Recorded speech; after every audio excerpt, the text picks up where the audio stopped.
বকেয়া ডিএর দাবিতে আন্দোলন অব্যাহত। কেটে গিয়েছে ৭০০ দিন, কিন্তু ডিএ মেলেনি আন্দোলনকারীদের। আন্দোলনকারীদের সেই ধর্ণা মঞ্চে গিয়ে তাদের পাশে দাঁড়ানোর আশ্বাস দিলেন বিরোধী দলনেতা শুভেন্দু অধিকারী। এতদিন ধরে লাগাতার তাদের দাবিতে অনড় থাকার জন্য ধন্যবাদ জানালেন প্রত্যেক আন্দোলনকারীকে। আপনাদের আমি হ্যাটস অফ জানাই। প্রায় ৭০০ দিন হতে চলেছে আপনাদের এই লড়াই এবং সংগ্রাম। এই লড়াই সংগ্রামে আপনারা যে একা উপকৃত হবেন তা নয়, উপকৃত হবেন সমগ্র কর্মচারী, শিক্ষক, শিক্ষাকর্মী এবং সাথে সাথে এই বাংলার কর্মপ্রার্থী, শিক্ষিত বেকার যুবক যুবতী এবং অবসরপ্রাপ্ত সর্বস্তরের কর্মচারী, শিক্ষক, শিক্ষাকর্মীগণ। এই লড়াই আপনাদের যারা এতদিন পর্যন্ত এগিয়ে এনেছেন, কারণ আমরা স্বামী বিবেকানন্দের শিষ্য। স্বামীজি সবসময় বলে গেছেন, আমি বলে কিছু হয় না, আমিত্ব যার মধ্যে ঢুকবে তার ধ্বংস অনিবার্য। আমরা একটা টিম, আমি ভাস্কর ঘোষ মহোদয়, অনিরুদ্ধ ভট্টাচার্য মহোদয়, সুদীপ চন্দ্র মহোদয়, সন্দীপ ঘোষ মহোদয়, চন্দন চ্যাটার্জি, চন্দন গোড়াই, অভিজিৎ রায় সহ এই সংগ্রামী যৌথ মঞ্চের প্রত্যেকটি নেতৃত্বকে হ্যাটস অফ জানাই, স্যালুট জানাই, শ্রদ্ধা জানাই, কৃতজ্ঞতা জানাই, অন্তর থেকে তাদেরকে বন্দন করি। তাদের এই যুক্তিসম্মত লড়াই যে কতটা যথার্থ তা জানাতে ভোলেননি বিরোধী দলনেতা, এবং আজ অবধি যতটুকু তারা মমতা বন্দ্যোপাধ্যায়ের থেকে অর্জন করেছেন সে কথাও উল্লেখ করেন এদিনের প্রতিবাদ মঞ্চ থেকে।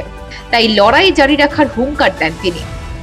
কারণ অর্থ দপ্তরে টাকা নেই, ১০,০০০ কোটি টাকা ইয়ারলি ইনভলভমেন্ট বাড়বে। সেই রিপোর্ট ১৯ সালে যখন লোকসভা নির্বাচনে তৃণমূলের ভরাডুবি হলো, 18টা আসনে বিজেপি এবং 2টো আসনে কংগ্রেস জিতল। তারপরে মমতা বন্দ্যোপাধ্যায় ভয় পেলেন, তিনি এই রিপোর্ট আংশিকভাবে কার্যকর করলেন। 2020 সালের জানুয়ারি মাসে নতুন পে স্কেল রিভিশন হলো, কিন্তু আপনারা এরিয়ার পেলেন না।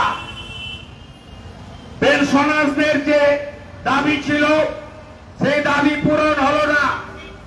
ক্যাজুয়াল, কন্ট্রাকচুয়াল, সমকাজে সমবেতন, তাদের দাবি ইগনোর করা হলো। অসম্পূর্ণ কিছুটা কার্যকর হলো, তাও 19-এর লোকসভা নির্বাচনে তৃণমূল কংগ্রেসের ভরাডুবি হওয়ার কারণে বাধ্য হয়ে তিনি ওইটুকু করলেন। তারপরে একাধিকবার বিধানসভার ফ্লোরে, সাংবাদিক সম্মেলনে, নবান্ন থেকে, রাস্তার মিটিং থেকে বারে বারে এই মুখ্যমন্ত্রী বলেছেন যে ডিএ টিএ কিছু হয় না, ডিএ বলে কিছু বিষয় নেই। আমি নতুন পে স্কেল দিয়েছি, তাতে ডিএ কে মার্চ করে দিয়েছি। ডিএ আমি স্বীকার করি না, ডিএ আমি দেব না। তারপরে 3%, 4% করে এই যে 10-12% আপনাদেরকে দিতে বাধ্য হয়েছে, তার ক্রেডিট কার্ড, তার ক্রেডিট সংগ্রামী যৌথ মঞ্চের। প্রতিবাদের মঞ্চ সর্বতোভাবে অরাজনৈতিক, তাই এদিন রাজনৈতিক বিরোধিতার গভীরে না ঢুকলেও হালকা চাঁচাছোলা আক্রমণ শানেন বিরোধী দলনেতা। রাজ্যের বর্তমান অর্থনৈতিক অবস্থা ঠিক কি রকম তার একটা ছোট পরিসংখ্যান তুলে ধরেন শুভেন্দু অধিকারী। এই অত্যাচারী সরকার, যারা ব্রিটিশের অত্যাচারকেও হার মানিয়ে দিয়েছে, আপনাদের উপরে করেছে, আপনারাও ধৈর্যের সঙ্গে লড়াইটা চালিয়ে যাচ্ছেন। দুটো শব্দ আপনাদের আদর্শ, একটা হলো ধৈর্য, আরেকটা হলো সহ্য। আপনারা অপরূপ দৃষ্টান্ত স্থাপন করেছেন এবং মমতা বন্দ্যোপাধ্যায় আপনাদের উপরে তার প্রশাসনকে অত্যন্ত নগ্নভাবে লাগিয়েছেন। আজকে ভাস্কর বাবু সহ আপনারা লিগ্যাল প্রোটেকশন পেয়েছেন। একই সঙ্গে বকেয়া ডিএর দাবিতে আন্দোলনরত মানুষজনের সময় এবং ধৈর্য নিয়ে মুখ্যমন্ত্রীর এই ছেলেখেলা যে কিছুতেই বরদাস্ত করা হবে না সেই আশ্বাসও দেন বিরোধী দলনেতা। 15 সালে লাস্ট এসএসসি, 17 সালে সব জায়গায় নিয়োগ বন্ধ, নিয়োগ নাই, আর 100% রোস্টারও নেই। Casual, contractually, SC, ST, OBC, physically handicap, ex serviceman, x enumerator, কোথাও রিজার্ভেশন নেই, সব কন্ট্রাকচুয়াল, ক্যাজুয়ালি। চাকরি দিতে পারবে না, একটাও চাকরি দিতে পারবে না।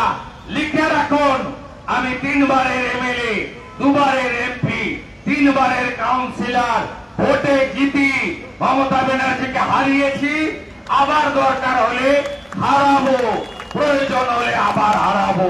আমি আপনাদেরকে দায়িত্ব নিয়ে বলে যাচ্ছি। আর পরিশেষে সময় প্রায় শেষের দিকে, আমাদের 26,000 2016 যে প্যানেল, টিচিং নন টিচিং, এই ভাইরা বোনেরা, তাদের মধ্যে যারা যোগ্য বৈধ আতঙ্কে আছেন। আন্দোলনকারীদের এই আপসহীন লড়াইকে কুর্নিশ জানিয়ে তাদের পাশে থাকার আশ্বাসও দিয়েছেন শুভেন্দু অধিকারী।